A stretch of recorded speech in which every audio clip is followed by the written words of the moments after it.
Hello, dear listeners. This is the first episode of the podcast, Pulse of Business. My name is Josephine, and with me is Jessica. On today's session, we will be exploring the event industry with the theme, a deep dive into the world of event management. With that in mind, you may wonder, who's the capable person to tell us about the field? Why not tune in longer and find out? So the attention is turned to the individual sitting across from Jessica and I. Please, could you tell us your name, profession, and area of expertise? My name is Noschang. I'm a lecturer at the Hochschule Harz, the Harz University of Applied Sciences, for marketing, but mostly for media, events, and project. Okay, so we keep that in mind. And how would you describe your career in one sentence? It was not a very straight line one because I was just starting by accident here and there. So then I was just doing what I could find first. And then suddenly everything was working fine. And then suddenly there was an economical crisis that changed everything again. So it's difficult to say, but it led to something that I love to do, which is teaching about what I did during my professional career in media and events. Okay, so if your event management career had a theme song, what would it be and why? That would be Good Riddance from Green Day. Because it's something unpredictable, but in the end is right. I hope you had the time of your life. So to the listeners, I get we got 2 in 1. We got event management and part-time singer. So with that, let's get to know you better. We have a base, Louis Noschang, event management. So let's see why we could say he's capable. Yeah, I'll take right over and we're gonna look at your journey and some industry insights that you can give us of event management.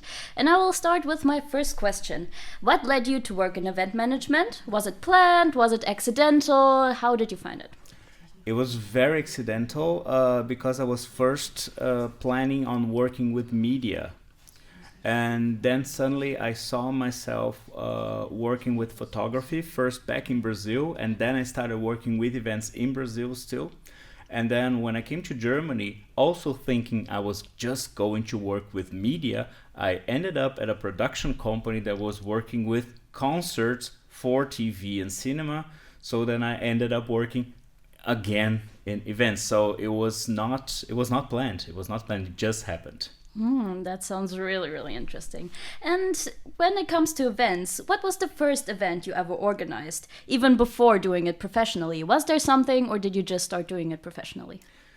Well, if I really go back, the parties at my family, I was always the one clearing up the room, organizing the chairs, organizing the table. So since I can remember, I remember my brother's 10-year birthday, that I was 2 years younger, so I was 8, and I was organizing all the chairs for all the guests that were coming and checking up if the beverages were cold. So I was always doing that. So unprofessionally, that's where it started when I was a kid, organizing everything.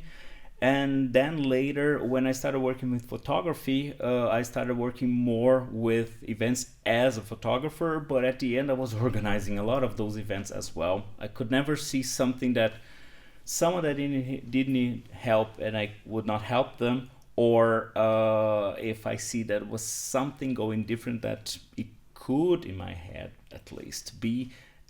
And then I would just jump on and start helping and start organizing. That is really, really cool. Do you remember the first event you organized professionally? So professionally, I would count the first ones to be already in Germany. So then it was already in the production company I was working. And I was coordinating a concert in Leipzig. With the Gewandhaus Leipzig and with Anne-Sophie Mutter, the violin player, and the conductor was Kurt Masur. And it was a wonderful concert. That sounds really, really good. Okay, then moving on to the next question. Was there a defining moment when you thought, this is what I want to do? This is what I want to do for the rest of my life or for the foreseeable future? It was on some of these concerts when I started seeing, because I always loved to go to concerts and events, especially concerts, and I loved the experience. And when I realized I am organizing or I am doing this for thousands of people, sometimes hundreds or sometimes thousands of people, and then I realized, okay, I want to bring this experience to more and more people. I want to do this for my life, or at least for some years as I was doing. Great. Okay, then could you tell us what is the biggest misconception people have about event management? Very often one thinks that we are just having fun in front of a stage and, oh cool, you get to meet the bands, you get to meet the orchestras in my case, and then see everything or see the concert. Very often you don't see the concert at all. You are behind the stage, you can hear it or partially hear it, but you're not in front of it watching. Perhaps you have the chance to watch part of a rehearsal, but the concert itself you're never able to watch. You are backstage. So, and you are worried, you have a headphone where there's people talking on the radio with you and you're solving problems. So you are never enjoying as a guest that is watching, as someone at the audience watching. You will never have that. So if anyone think that, oh, I'm going to work with events, so I'm going to be watching concerts all the time, not organizing them, because you're going to be backstage or somewhere else dealing with some problem while the artist is playing the concert. Okay, that sounds great. Now we have some a bit personal questions. Do you have a signature touch that makes your events unique? For the viewers, no, because I'm working with everyone that is working at the event. But I always took care of them very well. I always brought the best food, got the best catering possible, and always, this I was known for, I would always bring them water when they need it. So always they knew a camera operator, light operator, sound operator, when they would get to their position, there would be water there, because I was always making sure that they would have it. Oh, that's so cool. It sounds like I have to change my job. Well, let's ask you something a bit creative and get you a bit creatively involved. If you could organize an event anywhere in the world with no budget limits, what and where would it be and why would you do so? Since I never organized a rock festival and I really, really love rock, I would have to try once to do one like this with some of my favorite bands, so Green Day and Foo Fighters and Paul McCartney and Elton John, although he's not playing anymore. Yeah, so these kind of people, putting them all together and making a festival, be like my own festival, that would be a dream. If I don't have any restriction on budget, that would be my dream. Mm-hmm. Something in direction of Glastonbury. Yeah, that is the kind of festival that I really like to see. Mm-hmm. And where would it take place? Would you do it here in Germany or would you choose a different country? I would probably not do in Germany. I would probably try to bring it to Latin America. So it could be Argentina, Brazil, Colombia, Venezuela, because the crowd there is just amazing. They jump, they have fun all the time during the concert, and I love that. So I love that energy, and I know the bands also love that energy. So it would probably be in Brazil or Argentina or Colombia. That's awesome. But no, if that ever happens, I'll be the first one to reserve a ticket. Well then, this part is over, but I will give it right back to Josephine that will talk about part 2. So we'll be shifting our focus to the reality of event management in the sense of project management and unexpected challenges. So that is what people may not necessarily see, but actually you experience. So knowing that you've had to, like, you've had the opportunity to organize several events over the course of your career. Can you walk us through a typical day when managing a major event? Very interesting to hear typical day because it's never typical.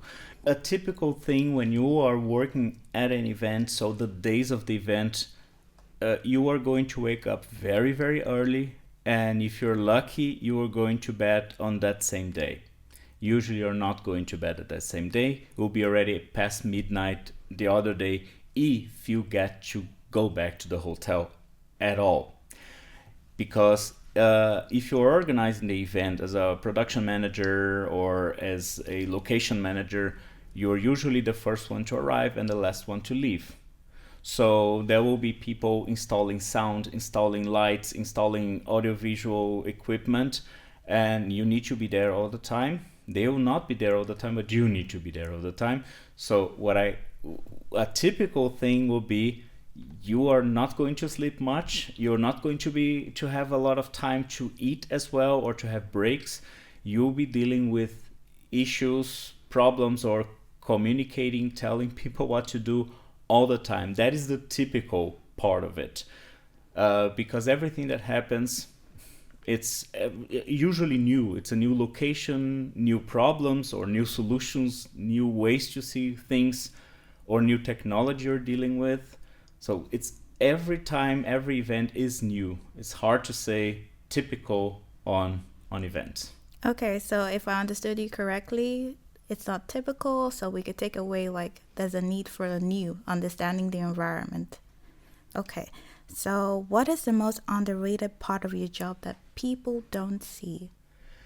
Taking care of the workers, that they are fed, that they have their break, that basically that they had a good night's sleep or they have a good hotel that they're staying, that the logistics work, because we only see what is on stage. We don't see what is on the back of the stage and all those people working. These are hundreds of people to make sure that a stage is ready for sometimes one person to sing or for a band of 5 people to play. So all these people behind this stage and people that are mounting everything, building everything, they need to be taken care of. And some people don't realize when, for example, people complain about the price of tickets, it's because they don't know how many people are actually working to make that entire 2-hour concert happen. There are people working sometimes for weeks or at least for days for that to happen. And we're talking about sometimes hundreds of people. And you need to take care of these people as an event manager. Okay, so now we can rephrase it. Happy workers, successful event, right? Very well. Okay then. So what was the most stressful challenge you've had to overcome during an event? Once there was an event, and what happened was some days before the event, we were going to have a live transmission of a concert in a certain location. And there was a threat that arrived to the orchestra and to the location that there would be a bomb on that event. They would explode a bomb live on TV on that event. And then we decided we cannot do this event there. We wanted to cancel everything, but the TV channels that we sold the rights of the event to, they demanded that we had the event with that orchestra. So we had to do it somewhere else. But it was not safe to have in the country that we were going to have. So we have to move to another country. Yeah, the entire crew, the orchestra, and everyone involved had to move to another country, had to find another location and have the event live on TV 3 days later. And we had it. Yeah. This would be the most stressful thing, or one of the most stressful things I remember on the job. Wow, I can really imagine. I'm not like really specific, but that required a great deal. So what is the weirdest or most unusual request you've ever received from a client, knowing that humans have like very peculiar nature? So I worked a lot with classical music. And classical music, you're dealing with orchestras, but you're dealing also with soloists. Soloists sometimes are not bringing their own, for example, piano. Yeah. But then some of them demand that they have 8 or 10 pianos that they can try, so they can choose which one they're going to use on the concert. There are some locations where it's fine. You are on the Berliner Philharmonie in Berlin, where they have on their basement, they have, I think, 30 pianos. It's fine. But there are some locations that you have to carry all these pianos, so this person can test all of them and then decide on the spot which one he or she is going to take. So this kind of requests I had. But I've never had to deal with any of what we usually hear from rock stars and these kind of celebrities, what they're ordering or asking for their dressing rooms. I never had to deal much with that. Yeah, I had to deal more with the technical part or the musical part of it. So this was one of the interesting requests, I would say. Many pianos, so they would be picked. One would be picked to be used. Oh my, that must have been fun for you to look at it from a different perspective, though. Yeah. So, how do you handle last-minute crisis, and do you have a favorite backup plan? Interesting, because the difference for me was, is this live TV or it's not? Because if it was for live television, you have to start. You have to start. TV is not going to wait. They are going to open the signal and you have to send something. If it's not live, I would just, okay, let's breathe. Do we need to start at 8 or can we have 5 more minutes? But for TV, you don't have the 5 more minutes. You have to start. But I was known by keeping my cool on these situations backstage. That was really like one light was not working and then suddenly be flexible. Do we really need it? Let's work with less. Do we really need that camera? Do we really need this? Do we really need that? So I never had in my career, for live television at least, a situation where we had to delay. I never had to delay a concert that was going to be on live TV. Several problems happened, and some of them minutes before we went on air, but we would always just keep going as you prepare for different scenarios, and sometimes the scenario that you're not prepared for. I cannot even say what is my favorite plan B, my favorite plan B is just keep going. If it's still safe and nobody's going to get hurt, keep going, keep doing. So what I took from this, and I hope the listeners did, is to keep going, and it depends on the situation, whether it's on live TV or not. So that moves us to our next question. So we know AI is becoming predominant in most industries or fields. So with AI and virtual experiences growing, what do you think the future of event management looks like? I think we can already use AI in several fronts on event management. For planning is wonderful, because before you need to have a lot of expertise to visualize things that nowadays you can just prompt and they can be produced for you visually, to show a client how a stage looks like, to show how seating would look like, to show this location, how does it look like if I light it up in green, if I put an element on stage that has like 12 meters by 5 meters. This was something that years ago we had to go there, measure, take photos. Now you have a photo of a place and you just put on AI and prompt to simulate it for you on video, on photos.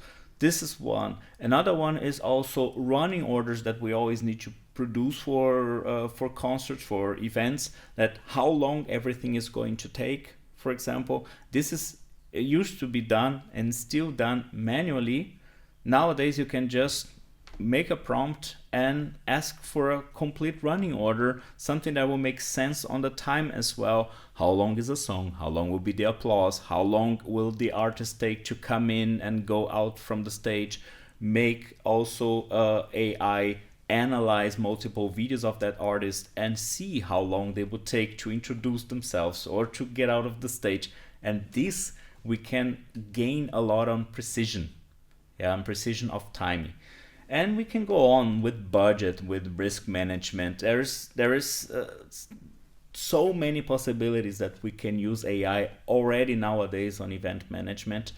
I really don't know how much of it is being used, but I believe soon quite a lot. So if I understood you correctly, there's a lot of things ongoing that makes activities easier, and also there are a lot of possibilities.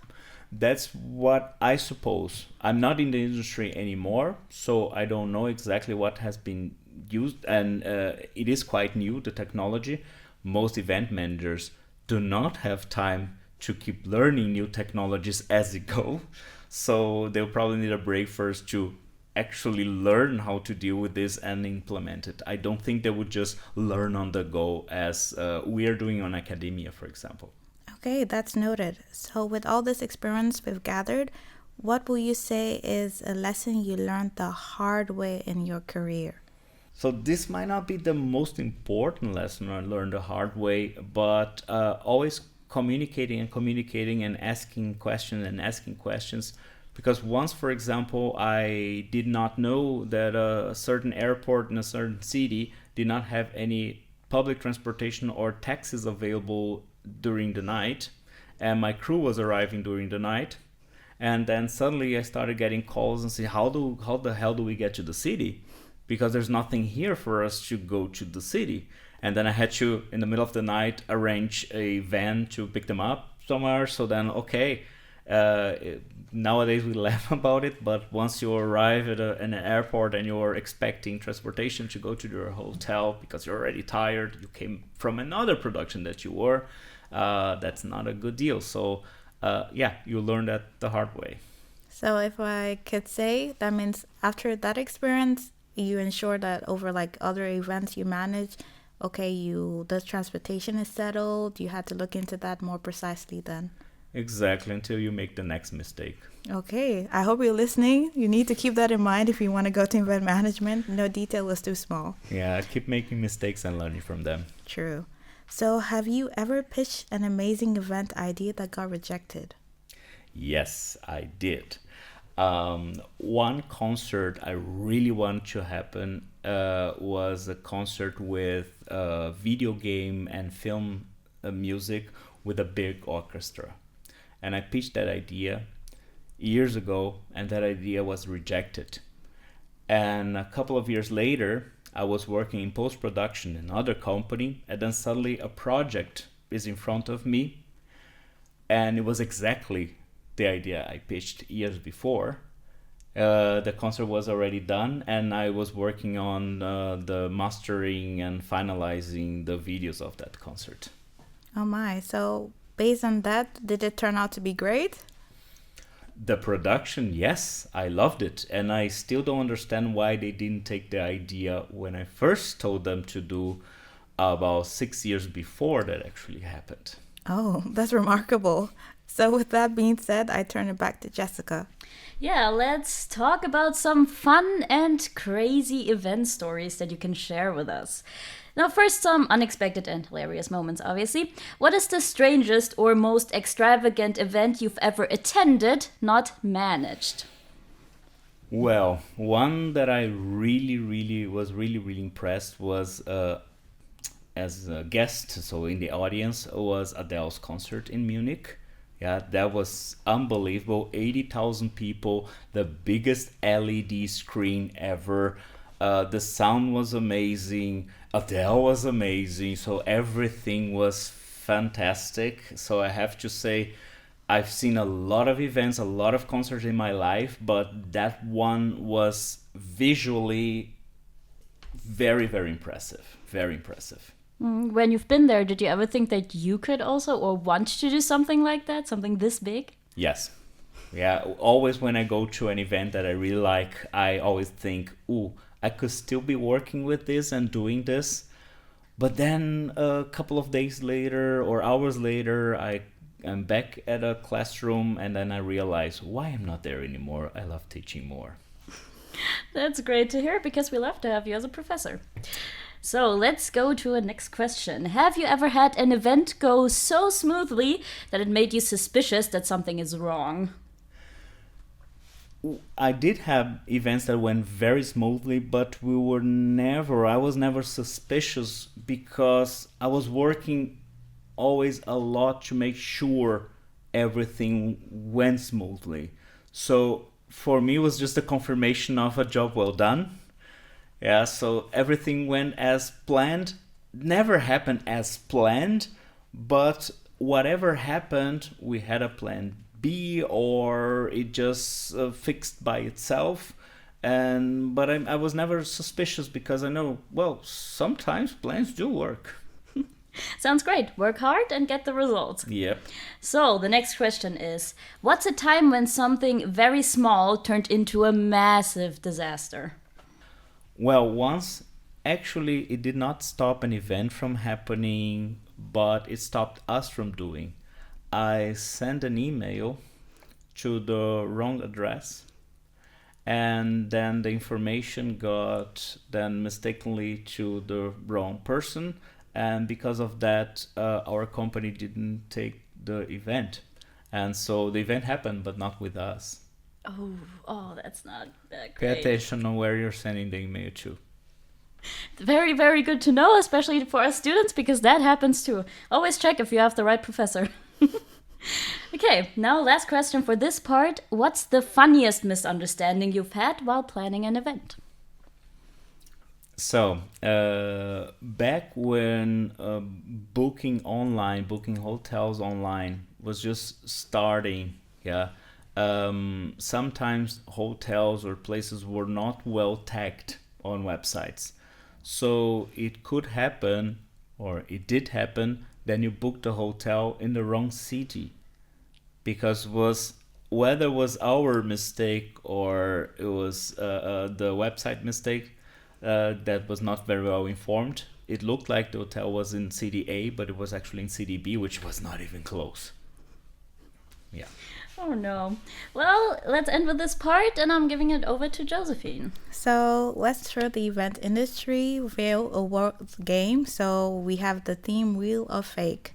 So we talk about weird events around the world, and I'll tell you the rules just shortly. So I'll name an event, and you have to guess whether it's real or made up. So let's get the ball rolling. Okay. So you ready?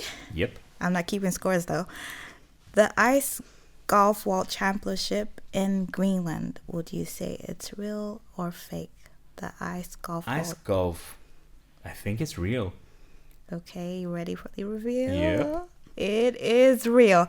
So apparently players compete in a full golf tournament on a frozen course. So what gave it away?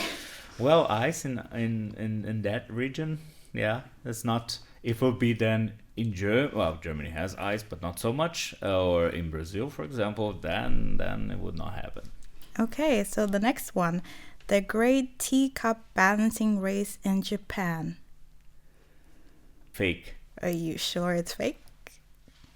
Yeah, it's fake. Okay, kudos to you. That's a good one. Yeah, it's fake. So normally it sounds traditional, but it's made up. Yeah. Yeah, for something like this, I would say more China or UK, but not Japan. You do have a point. Great thinking. So another is La Tomatina in Spain. Would you say it's real? That is real. Oh, so quick. You know your things. Yeah. I've never been, but I still want to go to one of these ones. But yeah, it's crazy. It's real. Okay, so brief description for our listeners. Apparently, it's like in Buñol. So participants throw tomatoes at each other and has a really funny history about it. So what about the Moonlight Cactus Bloom Festival in Argentina? You know, you have like South American roots. So yeah, tell us, is it real or fake? I think that's fake. Fake. Okay, reveal. It is fake. So while cacti do bloom at night, there's actually no official festival for it just yet. Yeah, okay. And I don't know there's those many cactus in Argentina. I mean, there are some, but I would not say that it's so much that people have a festival about it there. Okay, so you have a little hint about the situation in Argentina. So what about the Chess Boxing World Championship? I would say that's real. Oh, okay. And you do have a point. It's real. I was surprised too because chess, boxing, it's a bit mixed, but it is real. So it says it's a mix of boxing and chess where competitors actually alternate between rounds of fighting and strategy. Crazy. I never saw that, but that is interesting. So that was a guess. That's a whirlwind. I must say you did really well. So in this case, I take the role of a teacher and you get your 1.0. Yeah, thank you. Okay, so back to Jessica. Congratulations to you, and let's conclude this episode with 3 last questions that we have. If you could give one gold piece of advice to someone entering the event management world, what would it be? Learn how to communicate, learn how to communicate, learn how to communicate. Could you elaborate on that? You need to be able to talk to people, to tell people what to do, and to ask questions. Ask the right question to the right person at the right time. And listen when they're talking. Really great advice, and I think that does not only appear in event management, but also in everyday life. So, learn to listen and learn to communicate. What is one thing you wished you had known before entering your career? It's hard to say because I'm happy where I am nowadays. So if I would change something, my career would probably be somewhere else nowadays. I could be happier, but I maybe would not be happier because I'm happy where I am right now. So it's hard to say what would I have changed or if I could know something before, because that would have changed my career. But I would try to push harder to clients, push harder on producers, and push my ideas a bit harder. Well, people say you live and you learn, and now you can use that advice today. And last question. If you could organize an event for any historical figure, who would it be and what type of event would you plan? I would actually organize an event, a diplomacy event, for a person called Oswaldo Aranha. He's a Brazilian. He was a diplomat and he presided the first assembly of the UN.